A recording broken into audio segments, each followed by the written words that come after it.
안녕하세요. 요즘 같은 침체기에 도움을 드려 웃음을 만들어 드리는 코인알력소입니다.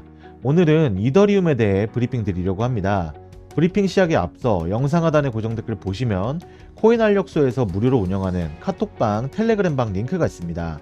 참고로 저희 채널은 일체 유료 정보를 요구하지 않으니 빠른 정보가 생명인 시기에 소통망에 참여하셔서 많은 투자자와 정보 공유하며 같이 돈 버셨으면 좋겠습니다. 많은 참여 부탁드립니다. 그럼 브리핑 시작해 보겠습니다. 이더리움 상하이 업그레이드까지 15일, 정확히 2주하고 하루가 남았습니다. 어젯밤 이더재단은 4월 13일 07시 27분에 업그레이드가 마무리된다고 공식적으로 언급했는데, 그렇다면 업그레이드까지 남은 2주간 해결이 되면 좋은 여러가지 이슈들이 있겠죠.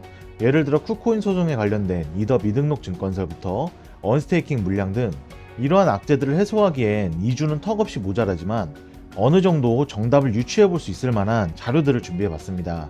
금일은 이더 미등록 증권설 관련 이슈와 이더 물량 업데이트 진행 상황까지 체크해 보겠습니다.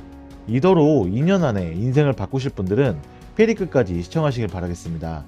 영상 하단에 무료로 운영하는 카톡방, 텔레그램방 링크가 있으니 매번 정보력이 모자라신 분들은 링크 클릭 후 실시간 이슈 및 투자 관점 공유 받아보시기 바랍니다. 먼저 쿠코인 소송에 언급된 이더 미등록 증권 관련 이슈부터 체크해 보겠습니다. 이전의 쿠코인 소송에서 뉴욕 검찰총장 레티티아 제임스는 쿠코인 소송이 현재 진행 중인 등록되지 않은 암호화폐 플랫폼을 단속하기 위한 노력의 일환이라고 설명했죠. 규제 당국이 법정에서 이더를 증권이라고 준영한 것은 이번이 처음이었기에 꽤나 큰 이슈를 몰고 왔었습니다. 이후에 SEC와 CFTC가 서로 규제권을 잡기 위해 치고받는 모습을 보여주었는데, 저번에 SEC 위원장 게리 겐슬러가 이더를 증권이 맞다고 언급한 데 이어 이번에 CFTC 위원장 로스틴 베넘은 반대로 이더는 여전히 상품이다 라고 언급해 이슈가 또 되고 있습니다. 내용을 자세히 살펴보자면 CFTC는 27일 바이낸스를 상대로 한 민사소송에서 비트코인, 이더리움, 라이트코인, USDT, BUSD 등 여러 토큰을 바이낸스가 불법적으로 거래한 상품이라고 언급했습니다. 베넘의 이런 발언은 이더리움이 증권일 수 있다는 SEC 게리 겐슬러 의장의 견해와는 배치되는 것으로 논쟁적인 발언임이 분명했는데, 베넘 위원장은 비트코인과 이더리움을 거래하는 바이낸스 등을 상대로 소송에 불을 붙인 것은 바로 이러한 신념 때문이라고 말했습니다. 즉 CFTC는 암호화폐를 상품으로 본다는 신념 때문에 바이낸스에 민사소송을 걸은 것이라 밝힌 것이죠. 그러나 그의 발언은 다른 거래소에서 진행된 유사 거래에 대해서도 CFTC가 결국 규제 관점의 조사를 벌일 수 있다는 의미로도 해석돼 주목이 되고 있습니다. 한편 암호화폐 업계에서는 CFTC의 베넘 위원장이 SEC보다는 우호적인 편이라고 생각해 왔지만 CFTC는 전격적으로 법적 조치를 취하고 있는 모습입니다. 그럼에도 불구하고 이날 베넘 위원장은 미국에서 암호화폐 혁신 공간을 허용해야 하는지에 대한 질문을 받자 유럽은 향후 몇 년에 걸쳐 시행될 상당히 포괄적인 체제를 마련했다. 미국도 앞으로 움직여야 한다 라고 언급했습니다. 다만 그는 우리는 서두르지 않겠다. 숙고하고 신중하게 노력해야 한다 라고 덧붙였죠. 그러니까 자기들도 규제권을 갖고 싶은 게 맞고 우리는 SEC보단 우호적이고 미국이 암호화폐를 지배하는 데 있어 서두르지 않고 신중하게 진행할 것이라는 해석으로 풀이가 되고 있습니다.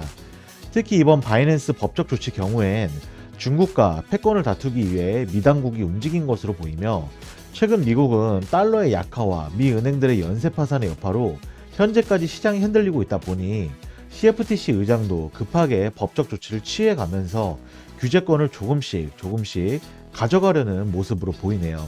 일단 미국과 중국의 패권 싸움을 떠나서 이 CFTC의 이더는 상품이 맞다라는 주장은 추후 쿠코인 소송의 중요한 증언이 되지 않을까 싶습니다.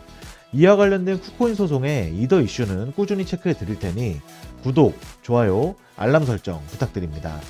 다음은 또다시 일어난 이더 거래소 유출 소식입니다. 블록체인 데이터 분석 업체 루곤체인 데이터를 인용해보자면 최근 24시간 동안 바이낸스 거래소에서 4억 달러의 이더 순유출을 기록했습니다. 이에 대해서 루곤체인은 이는 지난 7일 동안 20억 달러가 순유입된 것과 대조를 보이는 수치이며 스마트머니 월렛들도 같은 시간 바이낸스에서 900만 달러를 인출했다라고 설명했습니다.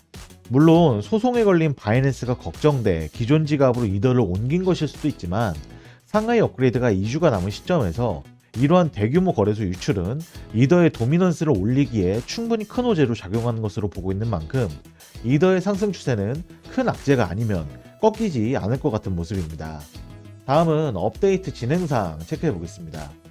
이더 유동성 스테이킹 플랫폼 리도가 언스테이킹에 성공했다는 소식입니다. 내용을 자세히 보자면 이더 갤러리 테스트 내에서 테스트를 진행 중인 리도 V2 버전이 이더 언스테이킹에 성공한 것을 확인했다라고 밝혔습니다. 이와 관련 리도 측은 이번 테스트에서 벙커 모드에 집중됐으며 이어지는 테스트에서 검증자 노드 운영 종류에 초점을 맞춘 터보 모드 등을 광범위하게 테스트할 것이라고 설명했습니다. 추가로 마리아 무지코 리도 프로덕트 관리자에 따르면 이더리움이 다음 달 샤펠러 업그레이드를 완료하면 리도 사용자는 스테이킹 이더를 언스테이킹 할 수 있게 되고 사용자는 출금 요청 시 이를 표시하는 NFT를 받게 되며 이를 통해 이더 보상을 청구할 수 있다. NFT는 사용자가 이더를 상환받으면 소각되며 이 NFT는 양도 가능하며 2차 시장에서 판매할 수 있다라고 언급했습니다. 이처럼 이더의 유동성 플랫폼들이 하나둘 테스트넷에 성공적으로 적용되는 모습을 보니 지난번 하드포크처럼 연기하지 않고 이더 재단이 언급한 날짜에 진행이 될 것으로 보입니다. 그리고 스테이킹된 이더의 NFT화도 가능해 실제 유동성도 크게 늘어날 것으로 생각되는데 앞으로 몇 달 혹은 몇 년 안에 지금의 이더 가격을 그리워할 때가 분명히 올 것 같은 분위기입니다. 다들 그 시기가 오기 전에 꼭 이더의 수량 계속 늘려놓으시길 바랍니다. 금일 브리핑은 여기서 마무리하도록 하겠습니다. 여기까지 이더리움에 대한 최근 소식에 대해 알아봤는데요. 저희 채널 영상도 영상이지만 이 같은 이더리움에 대한 정보와 이슈를 잘 몰라서 투자하기 힘드신 분들은 영상 하단의 고정 댓글 링크에 들어오시면 이더리움을 비롯한 여러 코인들의 정보와 시황들을 일체 유료 정보료 없이 코인 투자자들끼리 정보 공유가 가능하기 때문에 부담 없이 자유롭게 정보 공유하시면서 조금이나마 도움되시길 바라겠습니다. 많은 참여 부탁드립니다. 감사합니다.